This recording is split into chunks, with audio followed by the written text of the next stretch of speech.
بسم اللہ الرحمن الرحیم نحمدہ و نصلی علی رسولہ الکریم اما بعد۔ انتہائی افسوس کے ساتھ یہ اطلاع دی جاتی ہے کہ ایک اور شیخ الحدیث، شیخ التفسیر اور علم و فن میں ماہر شخصیت اس دنیا سے رخصت ہو گئی ہے۔ انا للہ و انا الیہ راجعون۔ جی ہاں ناظرین اکرام، اس سے میری مراد شیخ الحدیث و تفسیر مفتی محمد زرولی خان صاحب نور اللہ مرقدہ ہیں۔ اللہ تعالیٰ مولانا مرحوم کی بھرپور مغفرت فرمائے اور ان کے حسنات کو قبول فرمائے اور ان کو جنت میں اعلیٰ مقام عطا فرمائے۔ آپ تمام حضرات سے بھی دعائے مغفرت کی درخواست ہے۔ مولانا کا رخصت ہو جانا ایک عظیم خسارہ ہے۔ ایک علمی دنیا کا ستارہ جو طلوع تھا وہ غروب ہو چکا ہے۔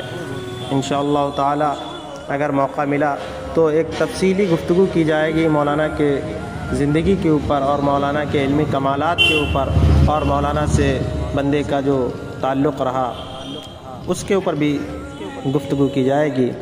آخر میں درخواست ہے کہ آپ تمام حضرات مولانا کے لیے دعا کریں۔ اللہ تعالی تمام متوسلین کو اور تمام لواحقین کو صبر جمیل کی توفیق عطا فرمائے۔ آمین۔ وآخر دعوانا ان الحمد للہ رب العالمین۔